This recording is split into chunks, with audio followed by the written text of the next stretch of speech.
12월 18일 시작된 이민 목회 세 번째입니다.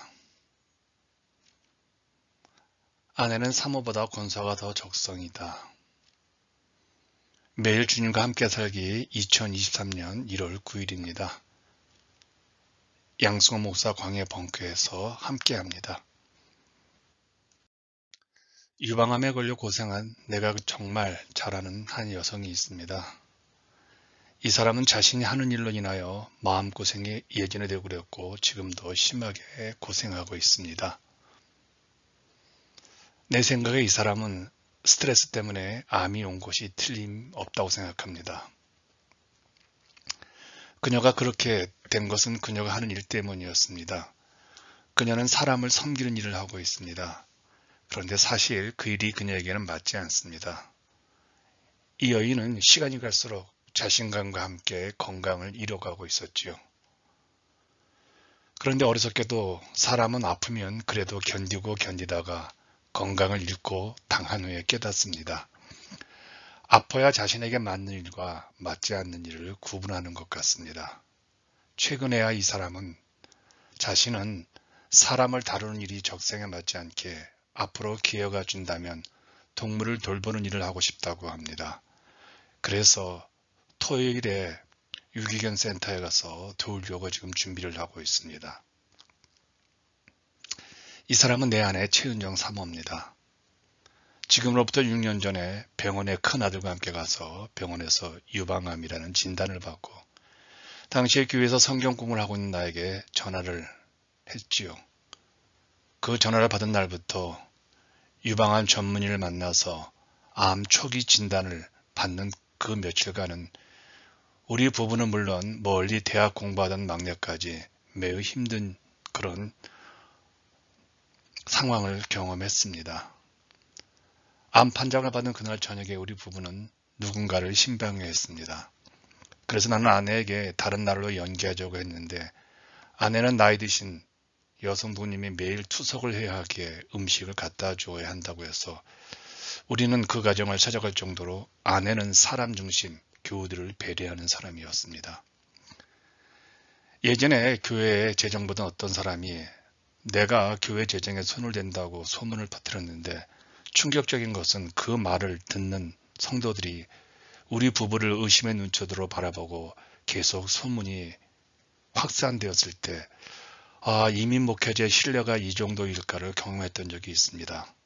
그때부터 아내는 가혹화될 정도로 교회 재정에 예민하게 반응했고 목회자 부부에게 배당되는 모든 것들을 거절할 정도로 그리고 지금은 교회에서 헌금을 제일 많이 한 그런 사람이 되어버렸습니다.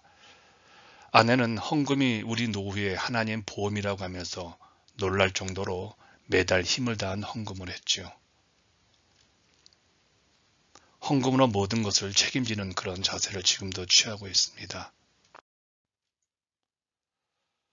아내는 24시간을 교회에만 신경을 쓰는 참 특이한 여자입니다. 너무 소심하고 스트레스에 취약함에도 불구하고 모든 일에 신경을 다 쓰려는 사람입니다. 이런 스트레스는 한 평범한 여자에게는 큰 어려움이었을 것입니다. 우리 교회는 매우 큰 15에이커의 교회를 관리해야 합니다.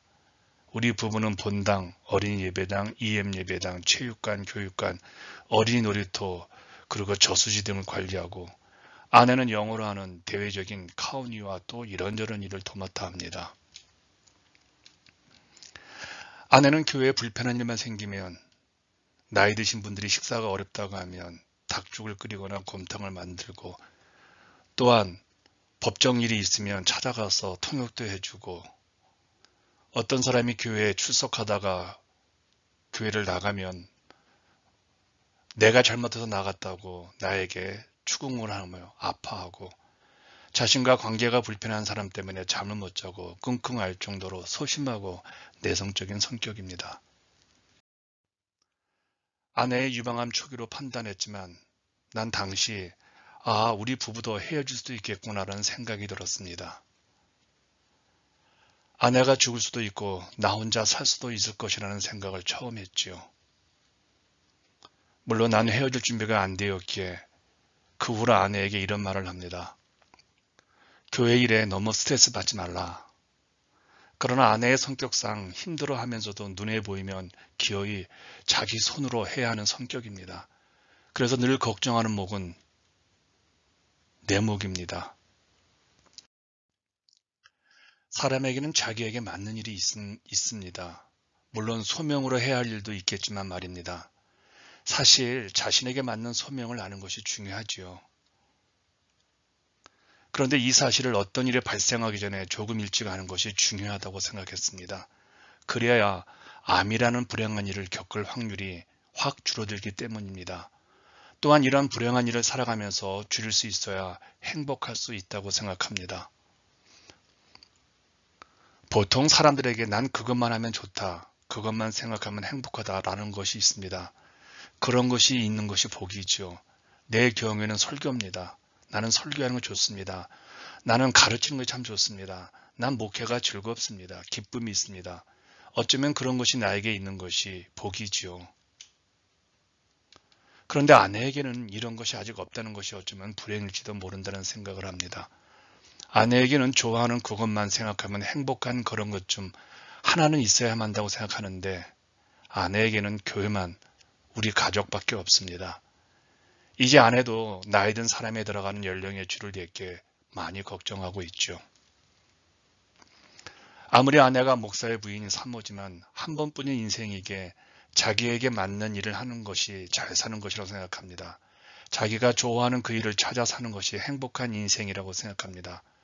그런데 다른 사람들의 평가는 어떨지 몰라도 내가 보았을 때 아내는 사모가 맞지 않는 사람입니다. 차라리 끝까지 목사와 교회에게 충성하고 성도들을 물질로 대접하는 집사, 권소가 더 잘 어울립니다. 앞으로 너무 아내에 대해서 저나 우리 교우들이 사모 소명, 사모는 소명을 해야 된다 이런 말을 안 하면 좋겠습니다. 나는 아내가 걱정이 되어서 올해 아내에게 사모 은퇴하고 그냥 성도들을 섬기는 일만 하라고 강력하게 권면하고 있습니다. 그런데 아내가 들을까 걱정입니다. 아내는 정말 교회와 성도들을 사랑하기 때문입니다. 나도 아내처럼 별반 다르지 않는 목사입니다. 교회 걱정하고. 그렇지만 아내만큼은 조금 더 저보다 덜 걱정했으면 좋겠습니다. 이걸 너무 늦게 60이 넘어서야 깨달았지만 아내는 아직 젊습니다.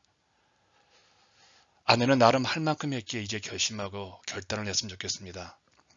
아내가 건강이 무너지지 않는 그런 일들에 집중해서 주변 사람들에게 사랑받고 인정받고 행복하게 살았으면 하는 것이 제 마음입니다.